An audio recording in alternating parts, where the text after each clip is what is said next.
Primeiro relato. Era uma noite de sexta-feira nos anos 80, dessas que a gente nunca esquece. Eu tinha uns 15 anos na época e morava numa cidadezinha do interior. Meu tio João, que era só uns 10 anos mais velho que eu, me convidou para ir com ele visitar a namorada dele num bairro afastado. Achei legal, porque era uma chance de sair um pouco de casa e dar umas pedaladas.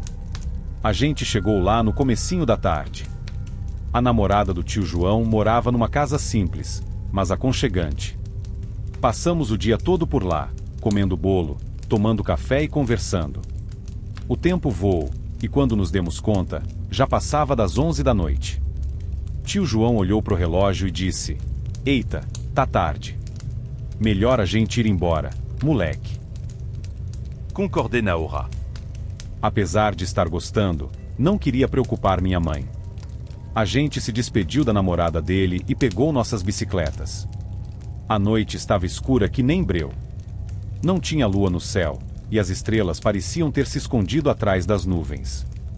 A estrada de terra que levava de volta para a cidade era cercada por mato alto dos dois lados. Só dava para ver o que estava na nossa frente por causa dos faróis das bikes. A gente pedalava em silêncio, só ouvindo o barulho dos grilos e o vento nas folhas. De repente, um arrepio subiu pela minha espinha. Sabe aquela sensação de que tem alguém te observando? Foi exatamente isso que senti. Foi então que a gente começou a ouvir. Primeiro, era só um latido distante. Mas foi ficando mais alto, mais perto. Não era só um cachorro, eram vários. E eles não pareciam estar só latindo, estavam acuando alguma coisa. Tio João gritou por cima do ombro: "Pedala mais rápido, moleque." Nem precisava falar. Minhas pernas já estavam trabalhando que nem loucas. Os latidos ficaram tão altos que parecia que os cachorros estavam logo atrás da gente. Meu coração batia tão forte que eu achei que ia saltar pela boca. Foi aí que eu vi. Do mato à nossa esquerda, uma coisa saiu correndo. No começo, achei que fosse só mais um cachorro. Mas quando a luz do farol bateu naquilo... Meu Deus, até hoje me dá calafrio só de lembrar. Era grande, maior que qualquer cachorro que eu já tinha visto. Corria de cabeça baixa, então não dava para ver direito o focinho. Mas as orelhas... Cara, as orelhas eram enormes e pontudas, que nem de um porco, só que bem mais compridas. O pelo era escuro e eriçado, e as patas... Aquelas patas pareciam ter garras do tamanho de facas. A coisa corria meio estranho, como se a parte de trás fosse mais baixa que a da frente. Parecia que estava correndo meio agachado, sabe? E fazia um barulho, um rosnado baixo e gutural que gelava o sangue. Pedala, moleque. "Pedala como se sua vida dependesse disso", gritou o tio João. E dependia mesmo.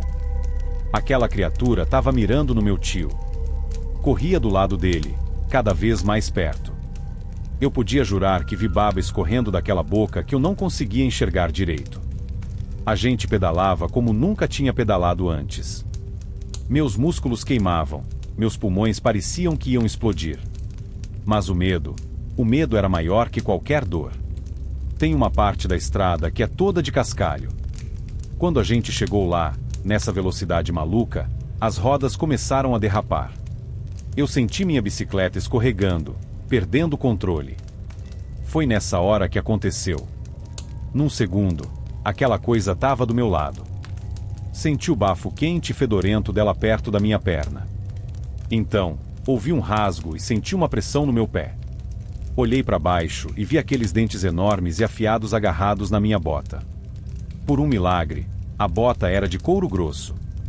Os dentes não chegaram na minha pele, mas deixaram marcas profundas no couro.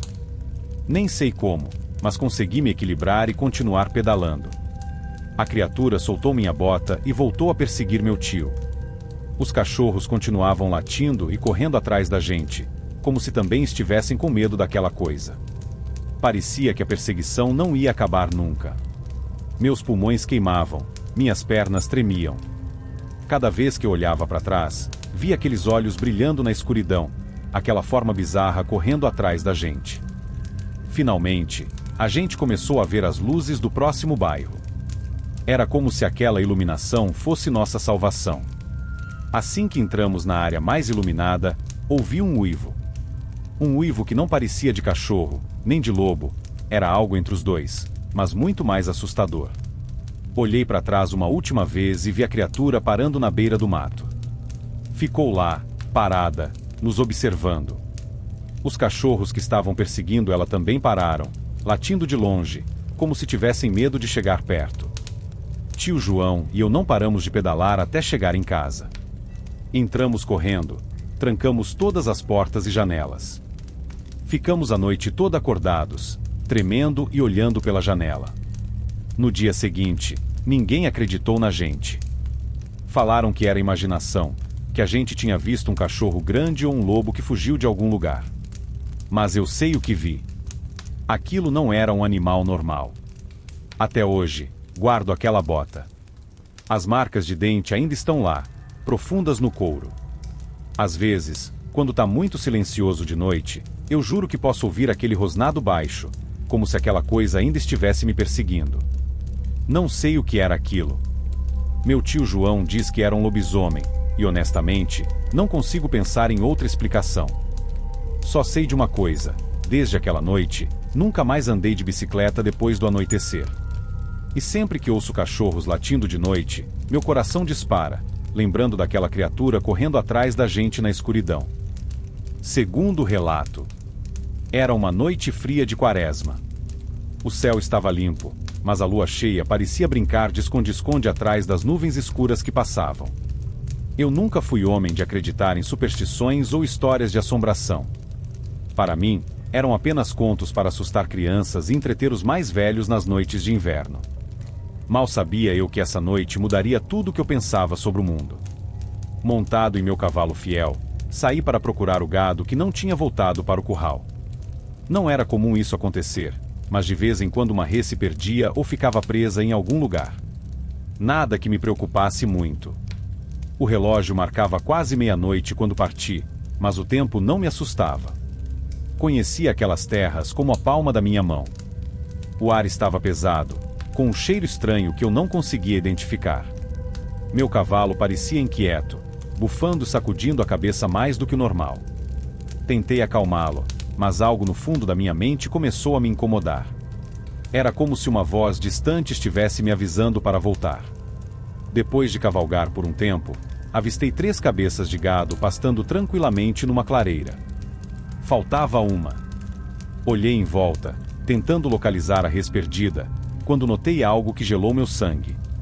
No chão, iluminado pelo luar, havia um rastro vermelho e viscoso. Sangue fresco. Meu coração começou a bater mais rápido. Algo estava errado, muito errado. Mas a curiosidade e a preocupação com o animal ferido me fizeram seguir o rastro. O sangue levava para uma área mais densa da mata, onde as árvores pareciam se fechar sobre mim, bloqueando a pouca luz que havia.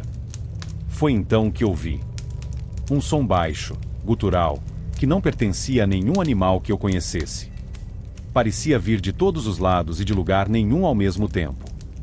Meu cavalo empinou, relinchando de medo. Eu mal consegui me segurar na sela. E então eu vi. Entre as sombras das árvores, 2 olhos vermelhos brilhavam como brasas acesas. Não eram olhos de animal comum.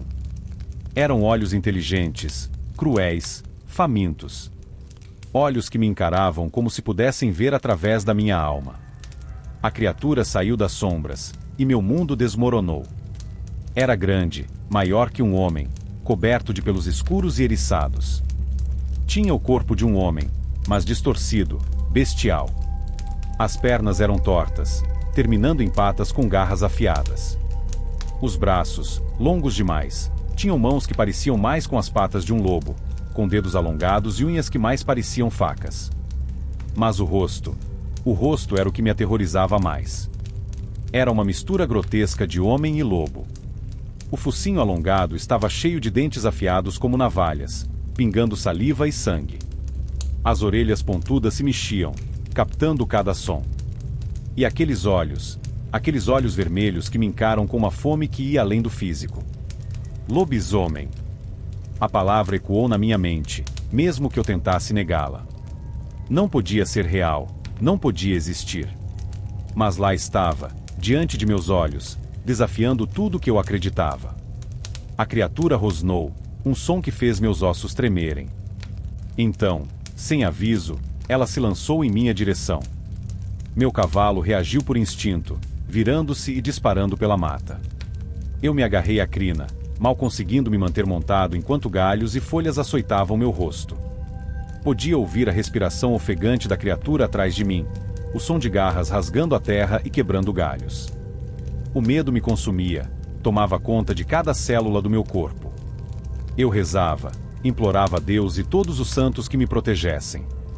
Não sei por quanto tempo cavalgamos naquela fuga desesperada. Minutos pareciam horas. Cada vez que eu olhava para trás, via aqueles olhos vermelhos, aquela boca cheia de dentes prontos para me despedaçar. Por algum milagre, conseguimos chegar à beira do rio que marca a divisa da propriedade. Meu cavalo, sem hesitar, se jogou nas águas turbulentas. O frio cortante me atingiu, quase me derrubando da sela. Lutamos contra a correnteza, nadando com todas as nossas forças para o outro lado. Quando finalmente alcançamos a margem oposta, olhei para trás. A criatura estava parada na outra margem, uivando de raiva.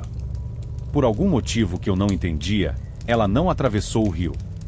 Ficou lá, seus olhos vermelhos me seguindo enquanto eu me afastava, tremendo de frio e medo. Cheguei em casa encharcado, exausto e em choque. Minha família ficou assustada com meu estado, mas eu não conseguia falar.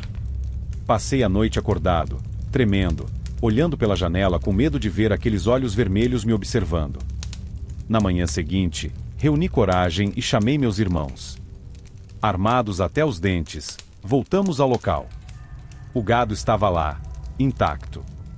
Não havia rastros de sangue, nem marcas de luta. Era como se nada tivesse acontecido. Eu começava a duvidar da minha própria sanidade quando nossa vizinha apareceu. Ela estava pálida, com olheiras profundas, como se não tivesse dormido. Com voz trêmula, ela me pediu desculpas.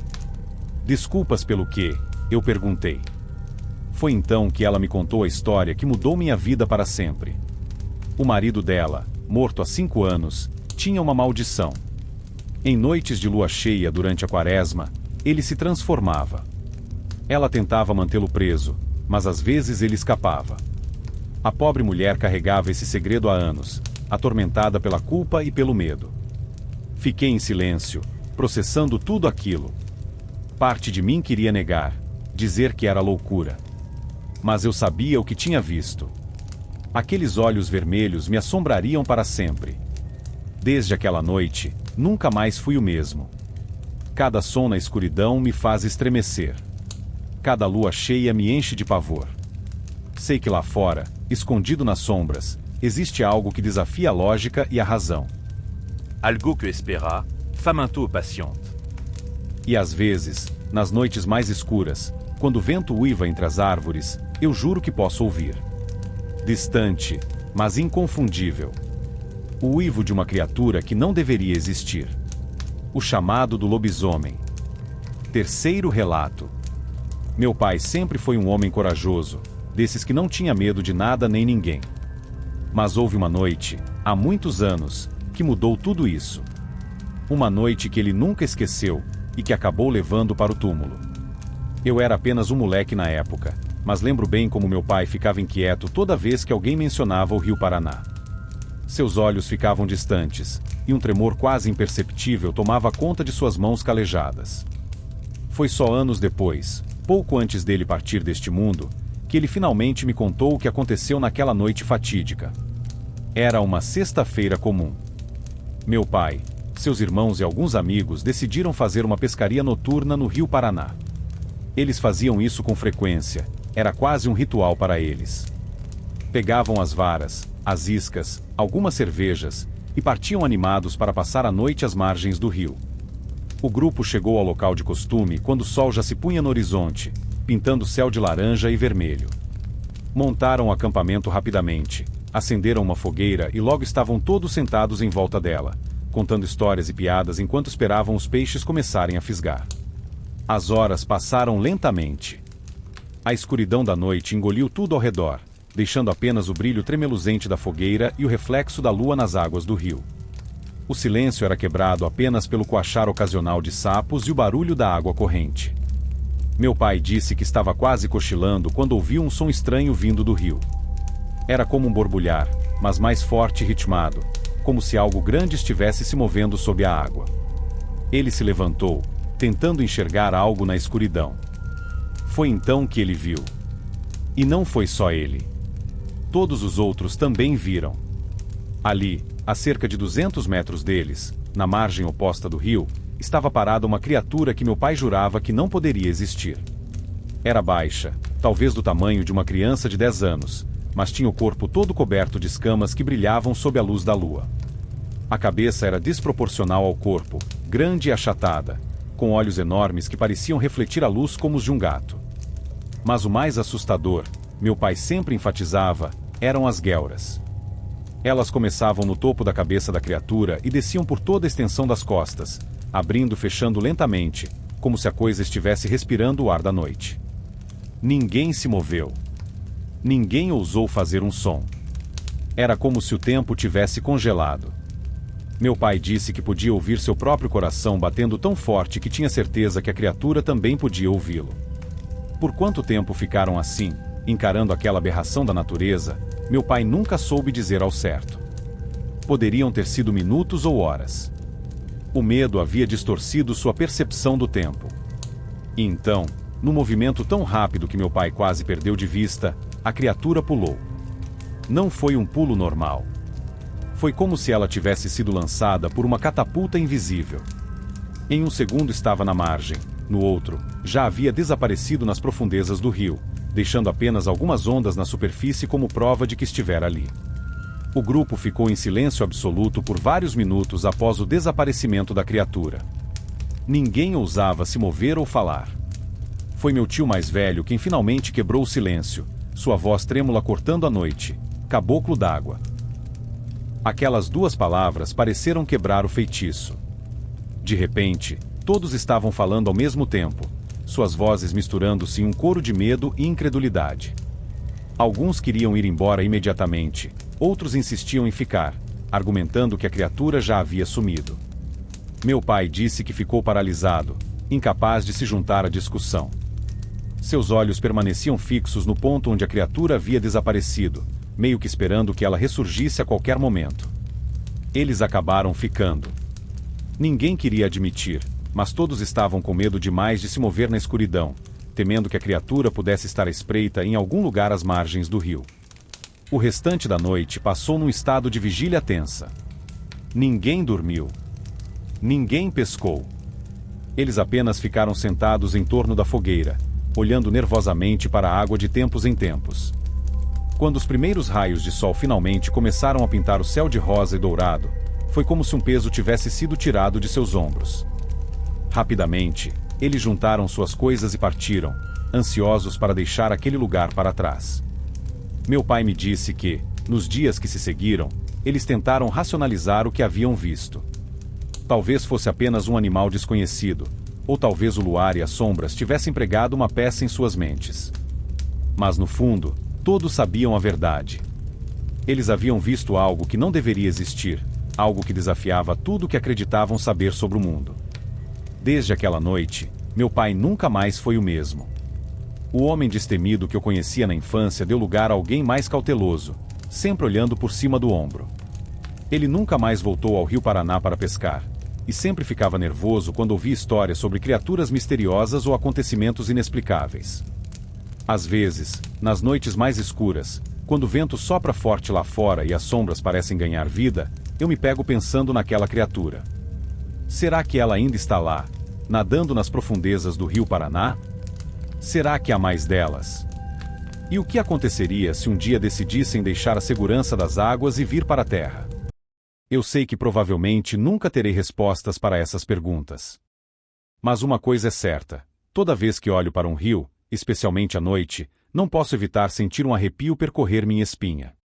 Porque agora eu sei que há coisas neste mundo que desafiam a explicação, coisas que é melhor deixar em paz nas profundezas onde pertencem. E se algum dia você estiver às margens de um rio à noite e ouvir um borbulhar estranho na água, meu conselho é: não olhe. Algumas coisas, uma vez vistas, não podem ser desvistas. E algumas memórias, como meu pai descobriu, nos assombram para sempre.